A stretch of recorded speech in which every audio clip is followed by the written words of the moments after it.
Synodality and the ongoing process. One of Pope Francis' key pastoral principles, as clearly indicated in his apostolic exhortation Evangelii Gaudium, is that time is indeed greater than space. More important than the event itself is its process of preparation. Father Cardinal, the esteemed founder of the Catholic Action, used to thoughtfully say, "If a significant event did not truly have a before, it will certainly not have an after. Consequently, the entire process will not bear any fruitful results. There will be no continuity." The Synod on Synodality had a long process that still has not ended. The before included stages at the level of local churches and at the continental level. The during consisted of the assembly of the whole church in two important sessions, which were held in Rome.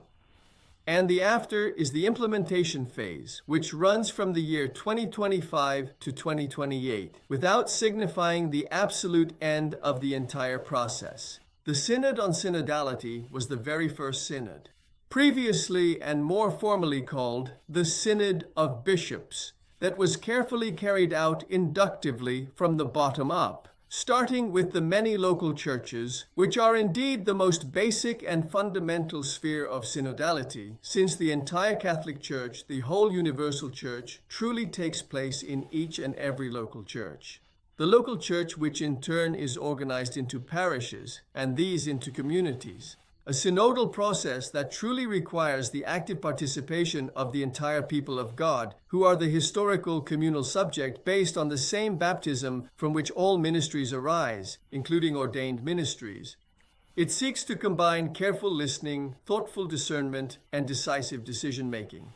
These are three intrinsically related components. Discernment is contingent upon actively listening to everyone, and essential decision-making must remain intrinsically linked to careful listening and discernment. Although each stage of the process may involve different levels of participation from the people of God, in a synodal process, the people of God must be the subject of all three stages. This is precisely what happened in the comprehensive process of the Synod on Synodality. Based on a working document meticulously prepared by the General Secretariat of the Synod, the initial diocesan stage thoughtfully included a dedicated time for profound listening and careful discernment within various ecclesial communities and local parishes, which ultimately culminated in significant decision-making at the Diocesan Synodal Assembly. In a sequential manner, there was a comprehensive synthesis of the valuable contributions meticulously prepared by the various episcopal conferences at the national level, which subsequently led to the crucial continental stage with the successful holding of a significant synodal assembly on each and every continent. In turn, the comprehensive synthesis of the valuable contributions from the various continental assemblies ultimately culminated in the creation of a detailed working document for the assembly of the entire universal church, which was thoughtfully held in Rome in two distinct sessions, carefully separated by a full year. The assembly of the whole church meticulously went through the complete and exhaustive process. It diligently listened to its cherished members, carefully discerned their perspectives, and thoughtfully made crucial decisions that were meticulously recorded in a comprehensive final document. This truly remarkable document was, in fact, the very first synod document ever to include the official votes of both laymen and laywomen, and it was immediately adopted and fully embraced by the Holy Father, the Pope, upon its official approval. And consequently, it stands as a foundational and authoritative document of the Pontifical Magisterium.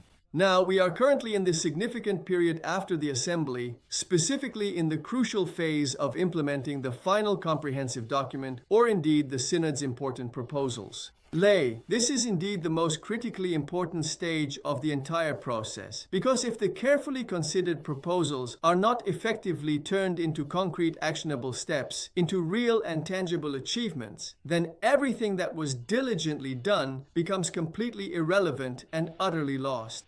This stage also has its own process. It is thoughtfully designed as a comprehensive 4-year journey, commencing from June of 2025 and extending through to December of 2026. This process is meticulously structured based on the guidelines provided by the General Secretariat of the Synod through actionable pathways for the implementation of the Synod.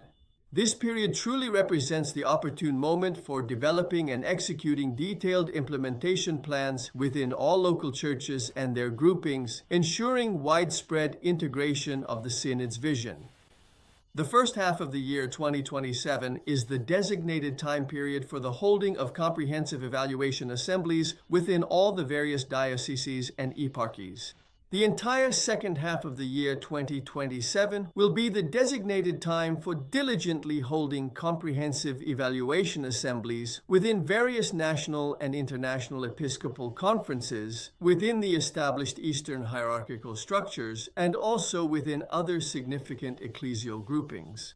The initial first quarter of the year 2028 will then be the crucial time for holding the important continental evaluation assemblies. And in October of 2028, the significant ecclesial assembly of the entire Church will indeed take place at the Vatican. As we said, all the stages of the process are important, but the implementation phase carries even greater importance because everything that has been done so far is at stake here, and that is no small thing. The important Synod on Synodality must indeed bear significant and lasting fruit, which critically depends on a very careful and truly serious process of effectively implementing its various proposals. These significant proposals arise directly from the careful listening, profound discernment, and collective decision-making processes of the entire people of God, truly guided in the Spirit, the Holy Spirit, who is indeed the very soul and guiding force of any synodal process, the Holy Spirit, who is, without a doubt, the very soul and lifeblood of the entire Church.